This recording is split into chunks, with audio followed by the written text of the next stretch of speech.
My name is Carol Gleason, and I am the president of the Board of Trustees of the Tully Library. And on behalf of the library and the staff, I thank you again for coming. I thank candidates for coming. It's a really tough time of year, and I appreciate that you're giving up your evening to do this. Casey Coons, our director, will be here, but right now he's at a school board presentation with Mr. Pearce, so he will join us shortly. But I have the honor of introducing the young man who's going to be leading the discussions tonight. So I introduce Nathaniel Shahan, one of our community members.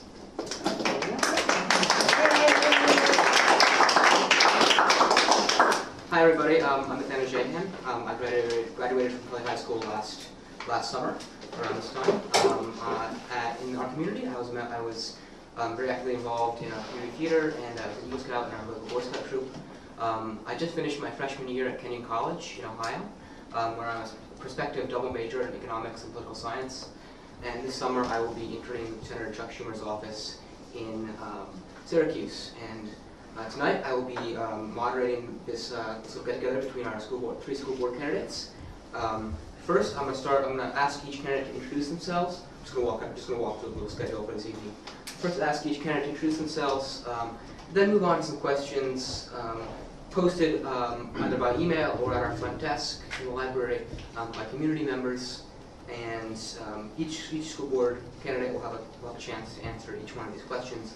And then if we have any time left, we're going to move on to a couple of questions by you folks in the audience here. And then as we wrap up, each candidate will have a chance to give a little closing statement. So I'd like to start off with each candidate giving a little introduction to themselves. Just spend a few minutes talking about yourself, your family, and any connection you have to Tully. Start with Mr. Bertolo here. My name is James Bertolo, but they call me Bert. Except my mom, she calls me Jimmy. And that's the only one who can call me Jimmy. My wife Mary and I have been married for 30 years. We've lived in Tully since 1987. We bought land here in 1984. Prior to that, I was in Tully all the time when I was a kid because my parents had a camp on Green Lake over here. And I always wanted to live here. We got older, things worked out. We used to come into the town all the time, buy ice cream, look at the high school. I thought this was a pretty cool place to be. So things worked out. Land came available, we built the house, and we've been here all this time. We have 6 children, 7 grandchildren, 1 on the way. I come from a family of 9 kids. Went to parochial schools, private schools, public schools. So I got a pretty good viewpoint of different opportunities that are out there. I'm retired twice, but I'm working again part-time. So I used to work at Anheuser-Busch as a brewing manager, and I worked with the state for a little bit. The pharmacy department, retired from them, and now I'm back with a different pharmacy department at Community General for a couple days a week just to kind of help out, stay invigorated. Been on the school board for 6 years, hoping to do probably 6 more. By that time, I think it'd be a good time to hand it off to somebody else if they're interested. And I really enjoy it. The pay's wonderful. And the hours are even better. Hi, I'm Dennis McGinn. I've been living here not quite as long. We've been here 21 years. I'm married with my wife Leslie back there. I have 2 kids. I'm one of 11 kids, so I got you on that one. I'm a school teacher. I teach chemistry and physics out in the Auburn district. I love it down here, and I love kids. And the world is heading in a very strange direction, and I'd like to try and change that direction. Hi, my name is Steve Pearce. I grew up nearby Southland. I was graduated from non-American Central Schools. I'm also one of 9 children. So. 30 kids. I'm one of 81 grandkids from my grandmother. I always grew up kind of similar to Jim. My father had a close friend, a gentleman who used to manage hybrid forest up here in Tully, and I always remember coming here as a kid, always loved it here. And then as I grew up playing sports and doing all kinds of activities, was always well aware of what came out of Tully. They always beat us in sports. And then you always hear about the big colleges and the big places that people went from here. I always thought that this would be a great place, and turns out this is where I ended up. I graduated from SUNY ESF with a degree in pulp paper science engineering. It's basically a conglomeration of mechanical and chemical engineering.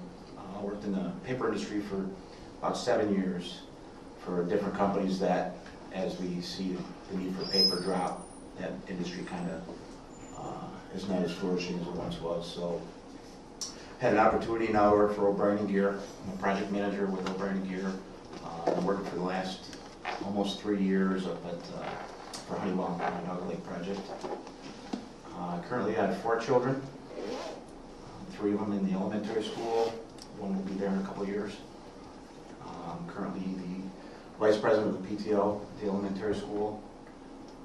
Also in the First and 10 Club, where I'm one of the co-leads on developing our youth football program that's going to be new here next fall. I also coached for the Tully representation down at Toulon last fall. I coach here at the Little League baseball fields for my kids, as well as invite a handful of Tully kids to go down and I help coach a basketball clinic in South Onondaga and stuff too. So definitely tie any free moment I have to be involved in my children. And then also, most recently, I was selected and I'm serving on the parish council at St. Leo's Church. So, there's me in a nutshell. Okay, thank you. Next, we'll move on to questions posted by community members. I'm going to ask each candidate to take about 5 minutes to answer these questions. Each candidate will have a chance to answer each individual question in an order that has been predetermined. First question off, I'm going to start with Mr. Bertolo. How would you describe an effective school board member? And what, in your background, leads you to believe that you would be an effective board member? Well, first of all, I feel I am an effective board member. So let's build around that without trying to be too egalitarian. To be an effective school board member, you have to be very collaborative. You don't act as an individual in a school board. You act as a school board. So it's very important for individuals on the board to listen, to discuss the matters, to take it into consideration. And then you have to pretty much follow guidelines that are specified by the state. And the important part of this whole thing is the focus always on what's the main purpose of the function of the school board, and that's to provide a quality education for your children. At our school board, the question we always ask first is, what's best for the children?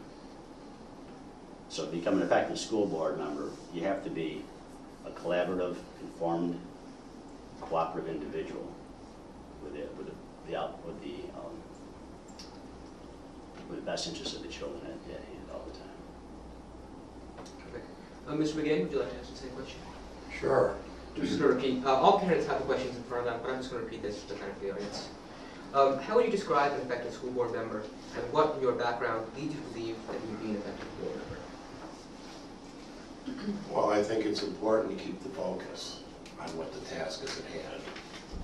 Unfortunately, I think sometimes education, the school system has become this big monster to try and do all for everybody. And we've lost the whole reason why we're there. What I think I bring unique to the table is I see the decision. What happens with the decisions to the education by being in the classroom every day. And it's a unique point of view on most school boards. You know,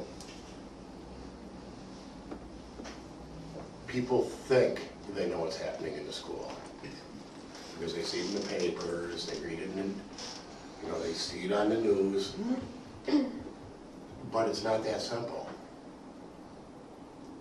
There needs to be some common sense brought to the table, and that doesn't seem to always be the case.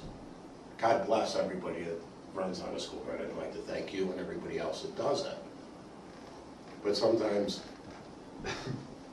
we don't understand the whole process. We just think we do. Thank you. Mr. Pearce, how would you describe an effective school board member, and what in your background leads you to believe that you would be an effective board member? I think, just like being a part of any team, you have to be a team player, and along with being collaborative, you gotta leave the bias out. You can't, the one or two or three things your children might be involved in, you gotta keep that separated out and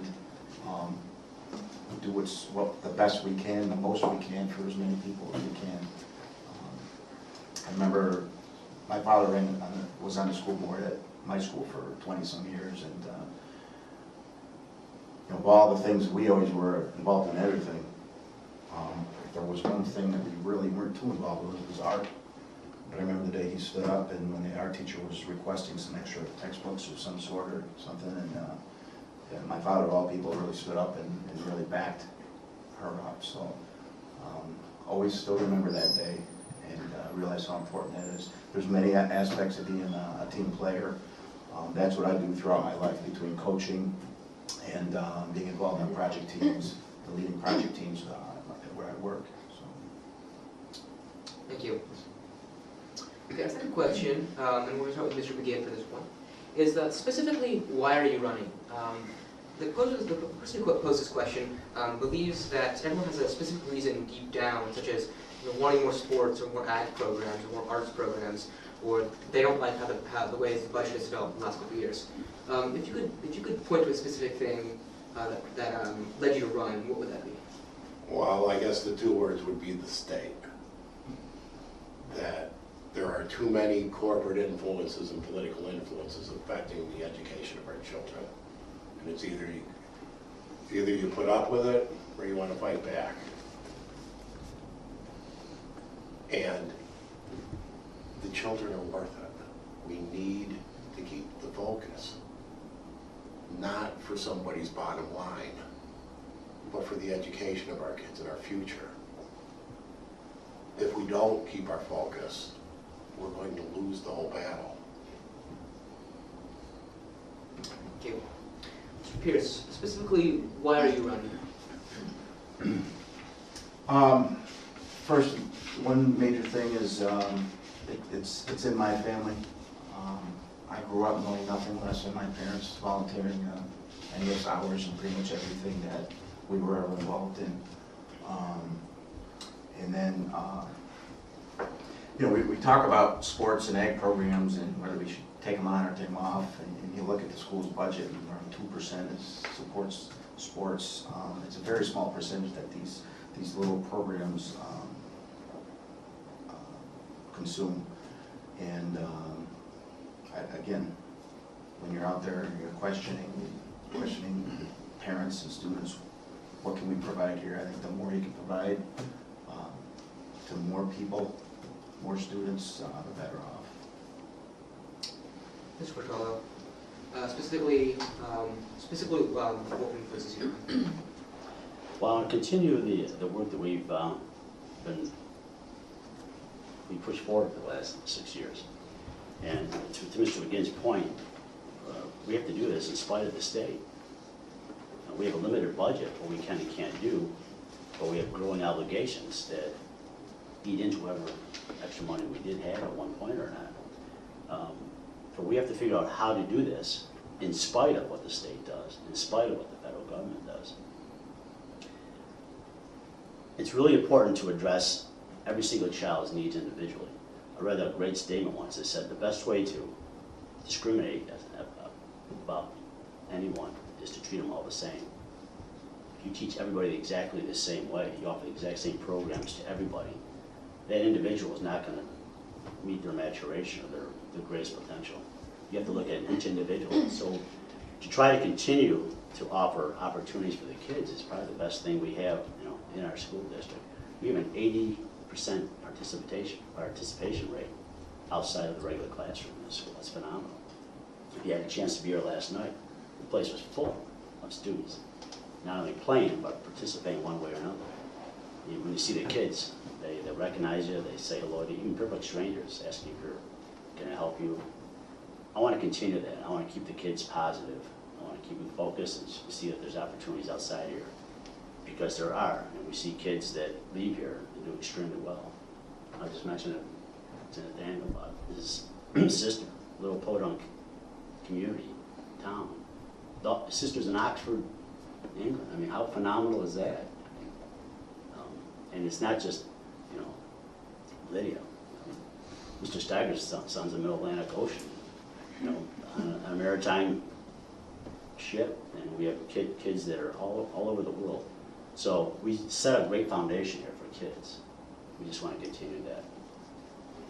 Thank you. And for those of you who are not aware, the event last night was a girls lacrosse game in support of research to fight breast cancer. It's an annual event. Okay, our third question, this will first go to Mr. Pearce, is your fiduciary obligation to the students or the voters? Very easy question, and absolutely the students. Like I said, I have 4 that will be going through this district.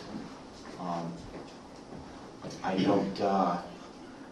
don't spend every season coaching or sports to benefit the voters. I'm not on the PTO for the benefit of voters. I would like to be involved in being on this team that creates the best thing they can for the kids. Thank you. Mr. Bertolo, would you say your fiduciary obligation is to the students or the voters? I know it's or a question, but the reality is, it's both. You want everything for the students as possible. It's not so much even the voters, it's the taxpayers, the people that supply the revenue. And what's happened, again, Mr. McGinn's point about the state's influence, they have reduced significant financial responsibility to this community, as the other school districts in the state. $900,000 a year. If we had that four times $900,000 a year that they pulled away from us, almost $4 million a year, you know, we'd be teaching equestrian. Thank you. So the fiduciary obligation is really on the part of the state legislators, who they have failed to do. We are doing everything within our power to optimize our resources here and get rid of things we don't need. And whatever leftover money we have, we apply to the students and to the needs of the district. The downside of that is as soon as you start reducing your money, you start running out. And also, they see you're doing well without it, so they cut even more from you. You know, the fiduciary responsibility is very limited because our ability to supply money to the state, to the programs here, to this school, is very, very small, maybe somewhere between 5 and 10%. Everything else is mandated by the state. You know, contracts, pensions, health insurance, bond acts, etc. These are all obligations that are supplied by the state. One that I talk about a lot, it's kind of silly, is fire extinguishers. We did a walk through the schools, and as part of our obligation to check the condition of the schools and see fire extinguishers everywhere. And every 50 yards you got a fire extinguisher. Well, how many of these we have? Well, Cook County, like almost 250 of them. Well, from my business experience, I know these things have to be maintained, et cetera. And how much does that cost? Well, it works out maybe $10,000, $15,000 a year. Well, who's paying for this? Well, who do we pay this to?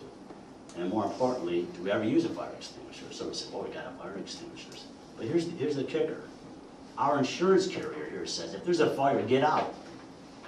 Stay away from the fire extinguishers. Get the kids out, you get out. And if you have fire extinguishers, you have to have people properly trained. And it involves a lot. We don't have people properly trained here. So there's an example of a state mandate that, for all intents and purposes, may be good, but it's waste of money that we could apply differently. Again, is your fiduciary obligation to the students or the parents? Well, I think it's all about value. It's how your money is spent. Because we all are on limited amounts of money, so we do have to watch the money we spend. But at the same time, we do need to turn out a quality product out of the building. which means teachers in the classrooms, giving them all the opportunities to succeed in the future. I agree very much that, you know, the state creates all sorts of handcuffs for all of us. But we need to keep our focus on the education for the kids. But at the same time, we still have to keep our eye on the bottom line. Because I don't think anybody in here likes seeing their taxes go up. I certainly don't. I'm willing to pay for it as long as I get the value out of my dollar. So you have to balance the two things out. Thank you. This fourth question, we'll start with Mr. Bertola. What two qualities in Tully's education do you believe are good? And what two policies would you improve to promote a better education for our students? Well, small classroom size. We have very small classroom size relative to the rest of this state. You know, 17, 18 in the elementary school. And also we have a fairly diverse amount of opportunities for the kids to participate in, considering the size of the school also. Now where we're lagging in a couple of places where I'd like to see improvement is I'd like to see foreign languages at the elementary school. That's where they had the most impact in learning how a language. And the second, I'd like to enhance the computer training. In China, children there turn from kindergarten up. Every day they spend an hour on computer programming. Every child, every day, K through 12. We don't have any. And it's something we need to do so that the kids can be better prepared in the future. Those are the two things that Mr. McGinn, what two qualities in Tully's education do you believe are good? And what two policies would you improve to promote better education for our students? Well, first and foremost, the best thing is the kids. And to go along with that are the staffs, that, not just the teachers, but the custodians, the bus drivers. You know, it takes all of us to do it, the community. Not one person gets the job done. The one thing I have heard is, you know, it is about a teamwork, you know, for that common goal. The one thing I'd like to see go, which is beyond the school boards, is the cookie cutter curriculums across the board. You know, the corporate influences. They get this idea that everybody's going to be a doctor. Well, first of all, a lot of kids, they just don't have the capacity to do so. I'm sorry to say that. Everybody says everybody has unlimited potential. That's not the truth. Just like in athletics, there's a limit to people's intellectual abilities. And a lot of these kids, they don't want to be a doctor. They don't want to take global, you know, regions in global history. They don't care what happened in, you know, 800, you know, the 800 AD with, you know, in the middle of Germany. They don't care what happened in 1200 in China. And they're never going to care. You know, the other thing would be a limit in testing. You know, they want kids to sit there for 3 hours several times through the course of a year for a second grader, a fourth grader, a seventh grader, an eighth grader. They can't sit down and play video games for 3 hours. And we want them to sit there and do some tests for 3 hours. It's, at times we're turning the kids off to education, when we're supposed to be nurturing it where they get hungry for this. Instead of going, that's it, I'm done. You know, that's what I want to see, is where the kids become hungry to learn again. Mr. Pearce, what two qualities in Tully's education do you believe are good? And what two policies would you like to improve to promote better education for the students? Two things that I really like about here at Tully is the small size again.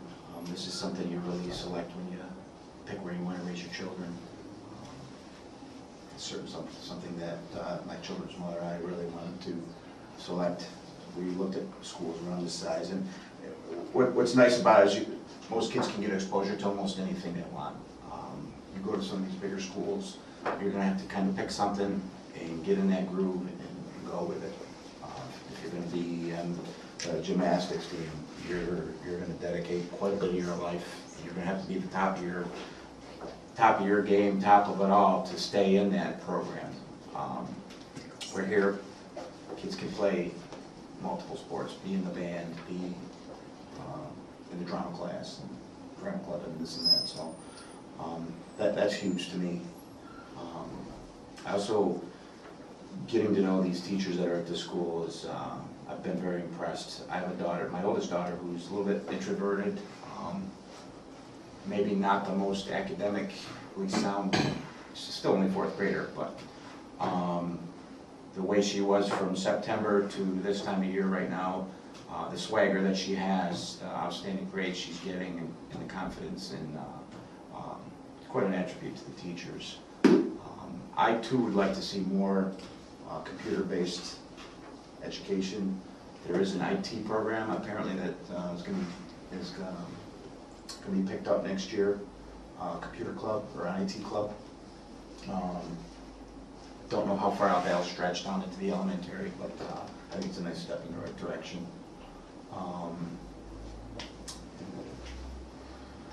Other policies that I would change, gotta be honest, I'm not sure at this point.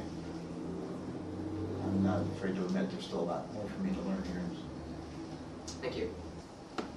Mr. McGinn, from seasoned school board members, we often hear about controversial subjects, such as this is a state issue, this is a state mandate, so there's something we can do, or this is what the superintendent wanted, so there was nothing we could do. What, in your opinion, can a school board candidate do? At what point do you think it would be appropriate to stand up to the state and say, no, we can't do that, or we won't do that? Is there anything that you would make, is there anything that would make you advocate for this kind of pushback? I advocate for that now. It's that simple.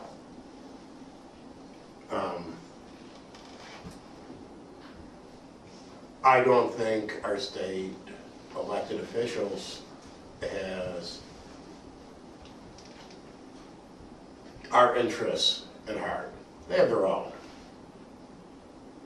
We need to fight back. We need a grassroots movement. And why should they listen? What was the presidential election? 60% voter turnout? Why do they care what we think? The only time they'll ever care is if we vote. And I advocate that to everybody, you know, I have voted every election since I've been 18 years old. Not always like the choices, sometimes there were no choices. But at least you were at the booth and they had to pay attention that that number was counted. And we do need to fight back. Does anybody here, including the people up here, that the people in Albany or the people at Washington care about us? That they have their our best interests or our kids' best interests at heart? I don't think anybody could say that honestly. That answer is yes. Thank you. Mr. Pearce, from board members in the past, we have heard answers to controversial subjects. We have heard about controversial subjects with answers like, this is a state mandate, or this is what the superintendent wanted, and so there's nothing they could do. What do you believe a school board candidate, school board member can do? And at what point do you think it would be appropriate to stand up to the state and push back? You always hope for thinking outside the box and doing what we can do best, but just like Mr. McGinn said, the people that are making the decisions for us here at Tully are completely out of touch with what we do here. I think it was the state regent's chancellor. Kids don't even go to public schools, they go to private schools. They go to Montessori schools. And you see these decisions made throughout our own personal lives, that someone else is making our decisions for us on how we have to live our lives. You know, obviously it's wrong for Tully. I will have you know, if anyone didn't know, that you know, to our current board's credit, we have other schools that have come to us to see how we're doing it here, because if you think we have it bad here, there's some other schools that are really suffering. So I think it gives quite a credit to our current board. Mr. Pill, speaking from your experience on the board, when we hear school board members talking about how there's nothing they can do because there's a state mandate or because there's an order from the superintendent. What do you believe that you can do as a school board member, and at what point do you think you can or it would be appropriate to stand up to the state and push back as much as you can? Well, the first part of it, you have to understand, the moment you start as a school board member, you have to stand in front of the audience, raise your hand. Mary Fisher holds out the Bible, and you have to swear allegiance to the Constitution and laws of the state and the federal government. So you have to support the laws. They are mandates, they are laws. You can't break them willingly, or you face other consequences. To the other part of it, what can we do? Well, what we've already done. We petitioned our legislators. We've written letters to them.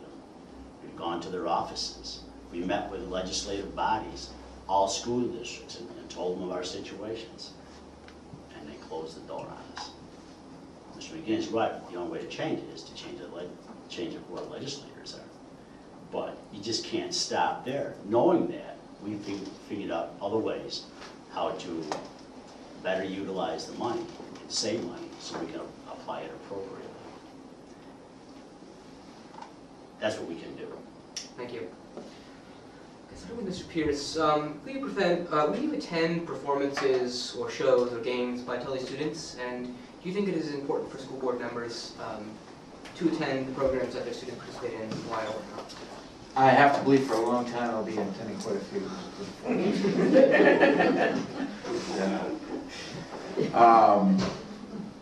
And I already do. I think my new neighbors got scratching their heads. What the heck is that guy showing up at 10 o'clock at home? I mean, meeting after meeting of committees that I'm already on. It is important to see what you're. How can you argue one way or another, or make a decision on anything if you really haven't been there and don't know what's going on? So obviously everybody can't be everywhere all the time, but I think it's very important to be concerted and out there volunteering. Thank you. And Ms. Bertol, I guess, will you and have you attended performances and games and programs by Tully students, and do you think it's important for school board members to do that? Yeah, I've been watching a lot of performances for a long time. I'll continue to do so. But I don't go there just to watch the children. I gotta watch the adults. I gotta watch the referees. I gotta watch the coaches, the athletic directors, get a feel for how they're interacting with everybody, and try and evaluate, is this really effective or not? We have modified sports, and see it cuts. It doesn't make any sense to me. Nobody can tell which 7th graders can be a great athlete, so why are we cutting 7th graders? We appropriate the money, let them play. Some coaches do a better job than others. I don't know much about the arts part of it. You know, when I grew up, that was foreign to me. I enjoy it now, but I don't want, wherever I go, when I attend anything, I'm always in the back seat. I want my presence known. I don't want to have any affect whatsoever. I just want to observe and bring whatever information I can to help me make a decision when questions come up about any type of performance or any other program we have. Thank you. Mr. McGinn, will you attend performances by Tully students, and do you think it's important for school board members to do that? I think, I do all the time. You know, it started at the younger levels where I was coaching. Well, name a sport and I coached it somewhere along the line, boy or girl. And now I watch my kids in performances or other kids in performances. Could be the arts, could be in music. There's a lot of sports. My kids play 3 sports, 3 sports a year. And I love doing that part. But me and my wife, we'll go to games that don't include our kids. What was the second part again? Do you think it's important for school board members to? I think we need to know what's going on. You need to know, and you need to let the people that are picking up the paychecks also know that you're there watching things, that the coaches and the kids are representing us. Thank you. Ms. Portola, you've already spoken a little bit to this next question, but do you see yourself being on the board indefinitely, or do you see a value in enforcing term limits? Well, the first part should defer to my wife. But, no, I don't indefinitely. I pretty much about 6 years, 6 more years. It takes a couple of go-throughs to really learn and understand what this is. And you need to transition. And typically, you know, with 7 board members, you have a turnover one or two every 3 years, pretty much. What I like about the school board election process is apolitical. It's not Democrat, it's not Republican, it's not conservative, it's not communist, it's not anything. Okay. You can be accused of all the above in the process, but maybe it's a good template for the rest of our society to do, for the rest of our elections. Term limits, you know, and the other part of it is very few people run for this job, right? Sometimes you have 2 positions open and you're clamoring, you got one maybe and you're trying to find a second. And a lot of times school board members stay on because they see nobody else has stepped forward on it. And you see it yourself, you know, there'll be 2 positions, only 2 candidates there. One's an incumbent and probably a person would rather, you know, spend more time with their family. But they are committed and they are devoted. And what's nice is they usually work together pretty well, at least in this district, what I've seen. Other districts, maybe not so. But I think the members here do work very well together. So, to repeat the question, I'll stick around for another probably 6 more years. My son will graduate, my youngest son. And then I don't see the value in term limits right now because I don't think it's an issue. I truly don't think it's an issue. It isn't a state legislator, it's in a county legislature. I think Ken mentioned once it's easier for a despot and a dictator despot to lose his job than a state legislator in the state. Once you got the job, you got it. You can't get out. It's a rigged system. So. So again, do you see yourself being on the board indefinitely, or do you see the value in enforcing term limits for members? I would see myself staying as long as I'm still hungry and still have the passion that I believe it takes. You know, I think a lot of times people lose the passion.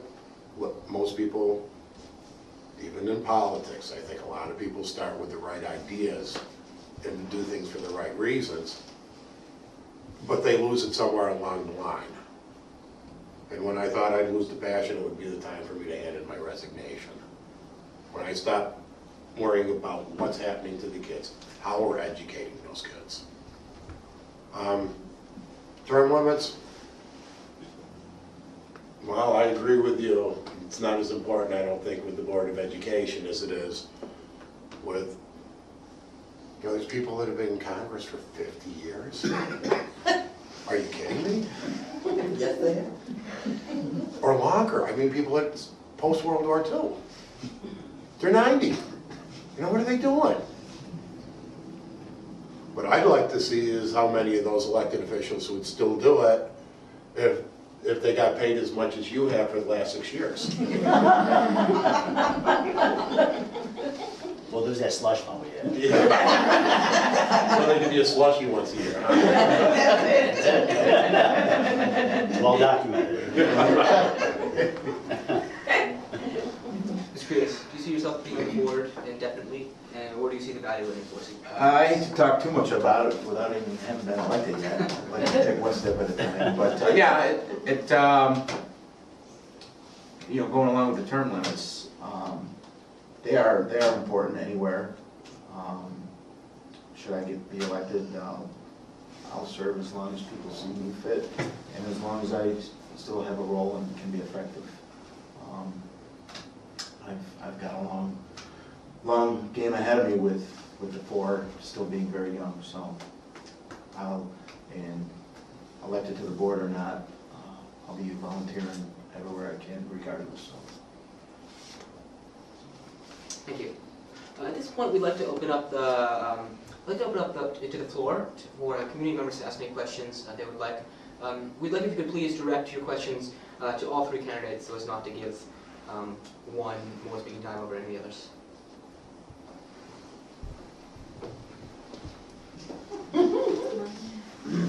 I guess with regard to some of these state mandates, has there ever been any concerted action on the part of all the school boards in the state to file legal action or push back in some serious way other than, and I don't mean to belittle your knocking on doors and talking to legislatures, but we know that that's not probably the best way to do it.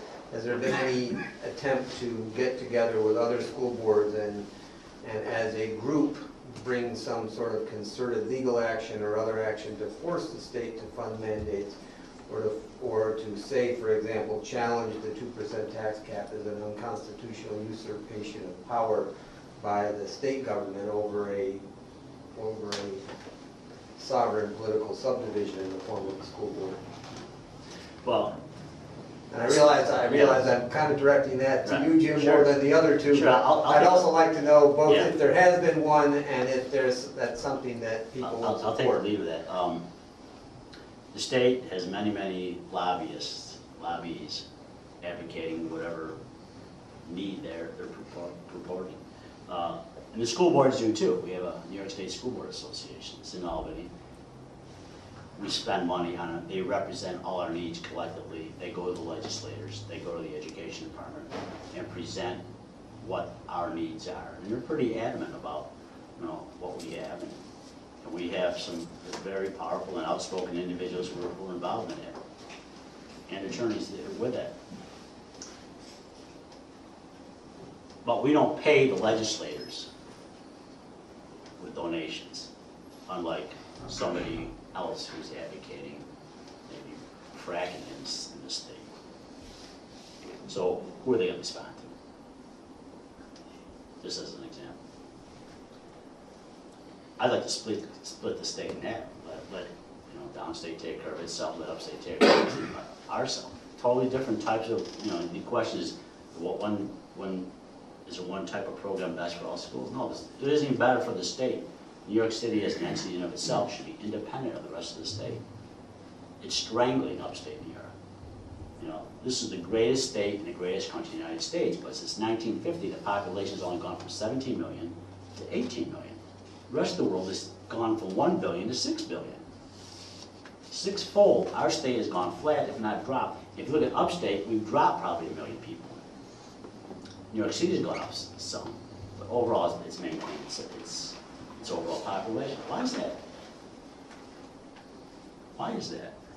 So even if we do a great job of providing education for our children, and they all go off to Harvard and Stanford and Duke, are they going to come back to Central New York? Come back to Syracuse? They're gone.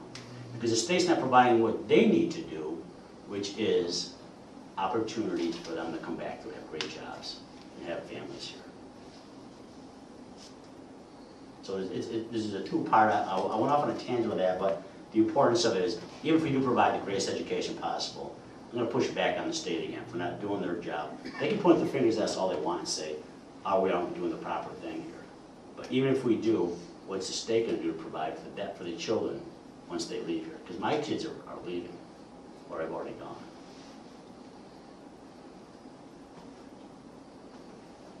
Well, we can make a difference. Cuomo, one of his latest commercials, that we eliminated, some of the testing and stuff. Well, they didn't want to do that. I guess I'm a lobbyist, too, because I was part of a special committee, of teachers that have worked with some of our elected officials. And we've been trying to cut back on the state testing, especially at the lower levels. I do think testing is important, but there's over-testing. Testing is just there to, so we see that the kids learned. It's not the end of the process. It's just a test to see if the process is working. And we got them to give, and they pushed hard enough with King, that they eliminated pre-K testing and second grade testing. Because it just didn't make any sense. These kids don't know anything yet. What do you need a 3-hour test to show them that they don't know anything? So I guess if you push hard enough, sometimes they do listen, well, at least a little. Maybe it was just a carrot to get us off their backs. But with me, it just made me hungrier, to push harder for them to refocus on what we are supposed to do. But it doesn't. He can't do it alone. He can't do it. The three of us can't do it. It takes all of us, not just the people in this room, but the people that aren't here tonight, and the people in Lafayette, and the people in Syracuse. We have to take, in a democracy, it only works if people participate. And I guess one of the big things I'd like to see is an increase in participation. I'd like 100% of the voters to vote next Tuesday. I don't care if I got clobbered by these two gentlemen.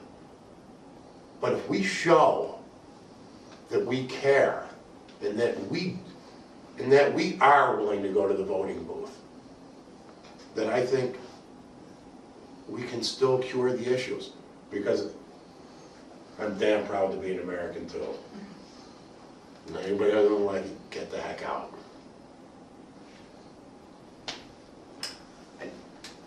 Your question was to have school boards of multiple schools gotten together to band together and push back against these mandates and things, correct? Correct.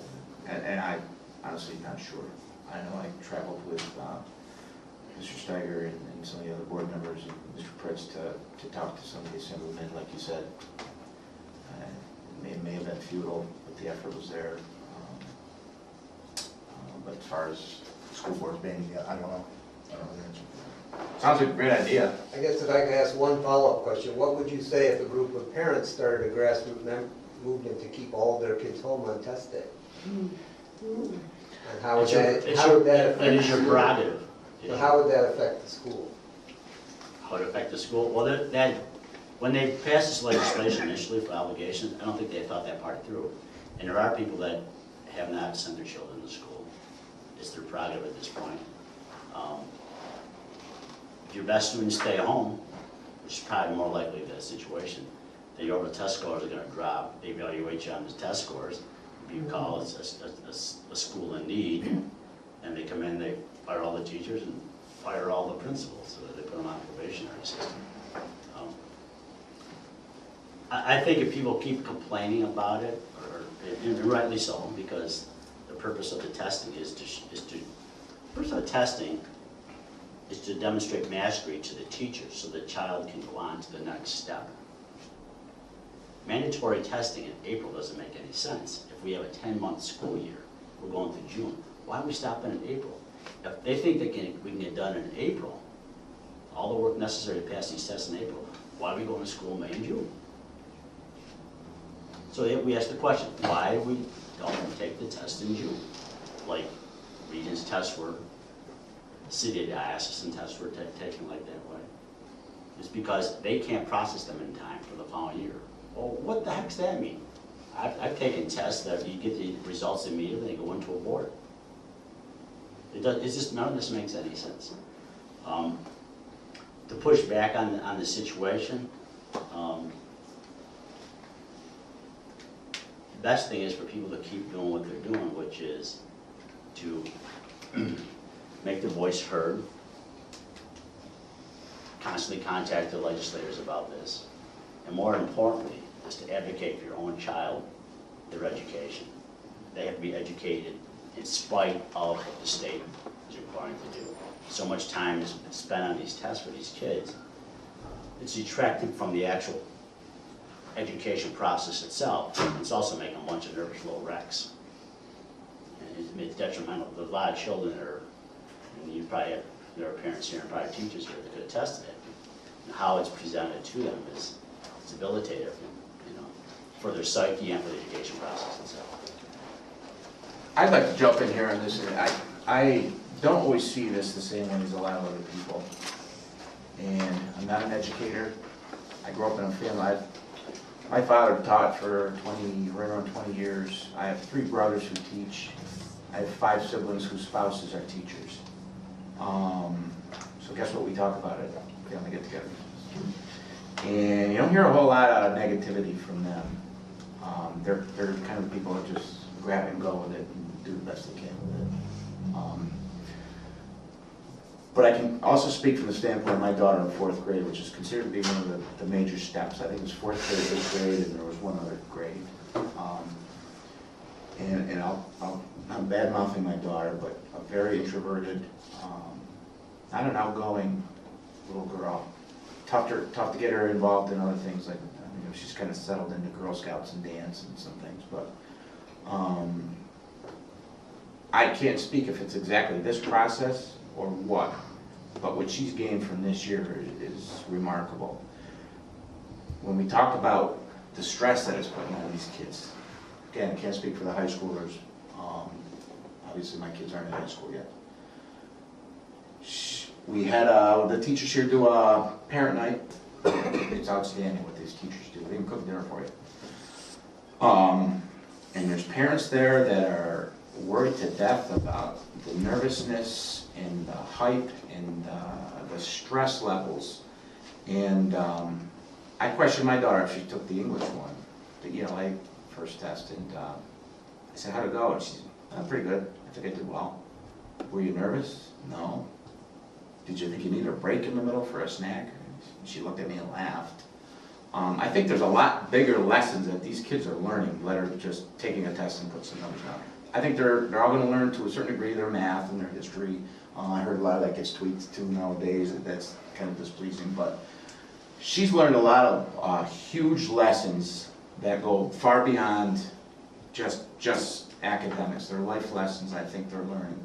I think there is a lot of good stuff that's going on. She's doing things that I did in 9th grade. I can't knock it. And to say that she's stressed out and nervous about it. We have 15 children going to California, I think they leave today or tomorrow, to compete in the North American, not even just the US, but the North America Championship Lego League. I've yet to hear one, and they had to raise $15,000 to go. I have yet to hear one person step back and say, gee, this sounds like it's going to be too stressful. I think we need to back off.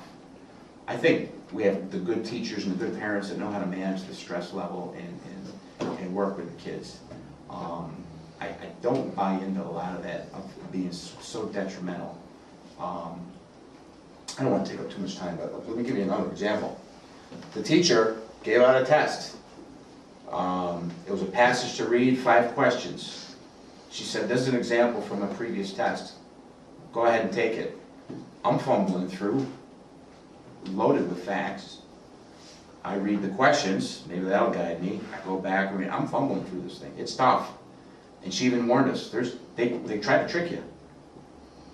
But I'm sitting there thinking, when my daughter does these at home, she's sitting there underlining, circling, she's pulling out key things, this and that. I went through it, did that, answered the questions, got them all right. There's something good going on. I learned from my 4th grader how to take that test.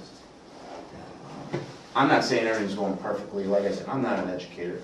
When you go to college, I witnessed professors who would sit there and laugh because they put trick questions and try to trick you up. I think learning those kinds of life lessons on being calm, taking a test, keeping your head with you, and going on. I think there's a lot of that that's still good. Yes, people have the right to hold their children out of it. That's a decision that parents could make. I encourage parents, have them take it, manage them through it, work with them, but have them take it. There's a lot more than just the test itself. Sorry to take so long. Yeah, that's okay. I'm not a huge believer in the testing, extensive testing at the younger levels. But holding the kids out may not be to their best advantage, nor the school districts. You know, you're making a statement for you. Once again, I think a much better answer is what you do in November when these people are up for office. You know, and I guess one of the keys nowadays is look at how many races people are running unopposed at the state or county level. You know, that's the real issue. Because if we're going to run unopposed, and then 4 more years run unopposed, You know, you almost became like, you know, the royal family. You know, you don't need to listen to what anybody else thinks, because you're not doing anything to stop me from doing it. So I guess I'm just a big advocate for everybody to get involved. We don't have all the answers. You know, but between us, we have an awful lot of good solutions to many problems. But we gotta hear the elected officials have to hear us, and their bureaucratic lackeys, for lack of a better term. Thank you. Any other questions? Yes. I'm looking for each of you to talk a little bit about your approach. And I'll pose a real-life situation that's going to be facing those of you that get elected in your next term. As part of the Affordable Care Act, one of the provisions that takes effect next year is a penalty for school districts on luxury health care plans that are provided to employees. And there's an excise tax that's going to have to be paid if you continue at a certain level to give a benefit to the teachers. Teachers are unionized, they're valued employees, they have a very lucrative health insurance plan. But the health insurance, the Affordable Care Act, has put before you as a board member now, if you're going to continue to compensate people with this kind of a health care plan, you're going to have to pay a penalty as a school district, money that could be going towards the education of our kids in order to continue that benefit. And it doesn't matter if it's a retired employee or a current employee. Doesn't matter if it's a teacher or a school bus driver. So that's something that's going to be on the plate in front of you. And whether or not, I'm not interested in the technical details of where we are as a school district, but we're facing that. And so I'm looking for each of you to talk about, as a board member now, you're not the administrator, you're not the business manager, you're not the sitting at the negotiation table, but you control those activities within the school district. So what can you do, and what will be your approach to influence that? And, you know, come down on the side of, yeah, it's worth it perhaps to pay that kind of an excise tax penalty, or what would you do to avoid that? Well, we have contracts, first of all, that we're obligated to fulfill. And for instance, let's say an insurance policy is $15,000 a year for a family. We agreed in the contract to supply 80% of that. Okay. Now, we don't know what the policy is going to be next year because we buy it on through a consortium. So that next year it could be $16,000. So now we have to pay 80% of $16,000 because that's the percentage of the contract we have. We don't have a fixed cost in our contracts. With the Affordable Health Care Act, there's new caveats introduced that says regardless of what your contract is or what you're paying, your employee can only pay X amount of money out of his or her total salary towards health care. Anything over and above that, the employee has to pay. That's a law now. Now, in the private sector, they're elected to say, I can't stay in business, I'm gutting healthcare. I have to let it go. I'm not going to pay healthcare whatsoever. They're going to ban it. They have to, or they won't be in business. They can do it for maybe 1 year, 2 years, but the third year they're filing bankruptcy, nobody's having healthcare, nobody's having jobs. That's what's going to happen. Now, the government also gave them the option, in lieu of paying health care, pay the penalty instead. It's a very small amount of money. So again, companies saying, hey, why pay $15,000 a year for health care if I only have to spend $200 or $300 on a penalty per person? So now the employee maintains a job, they lose their health care, company pays a smaller amount, and they have a greater amount of money to do it with others. It's going to force more companies to leave this country. I think the upshot of the whole thing is they're trying to force the whole healthcare industry into one so-called consortium. Now, to Pete's question, what are we gonna do about it? How can we, I'll try to set a stage for everybody to understand how this set works here. We have to honor the law.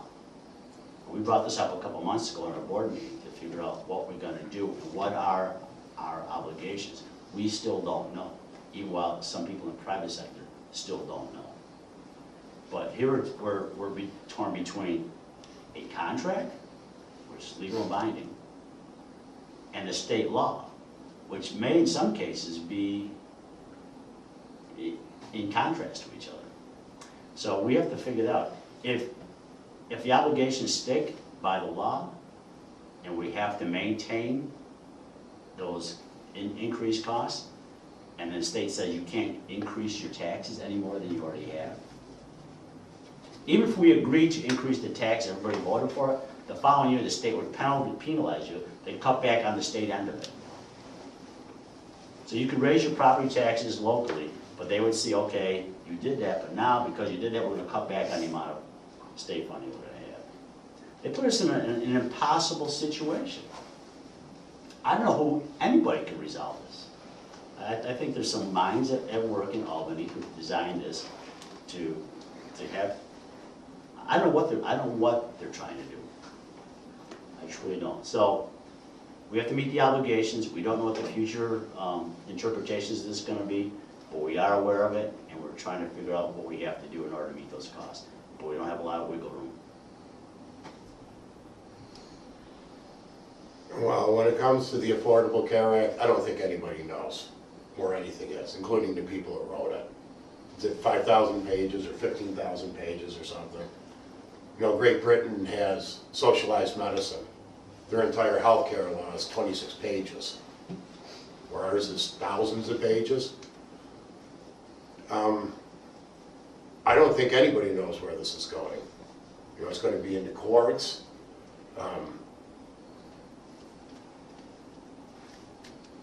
It's a huge quagmire that I don't think anybody does. And it's going to be a long time before anybody's going to be able to figure out where everything stands. You know, and I don't think I'm the right person to answer that question right now, because I'm very confused on it myself, which I think probably most people are. And I hate to say it, but that was probably more intentional than anything else. And self-contradicting. You know, you're damned if you do or you're damned if you don't. If I understood your question, this is one example of how would we approach this. That's all. I'm not looking for the answer in specifically this 5 one. minutes or less. I certainly don't think I could expand any further than what Jim or Dennis said. You know, and you're sure that you know there's going to be something put in some point when everybody says we're going to go ahead and pay the penalty, because then they'll figure out, well, we'll jack the penalty up higher so no one can do that anymore.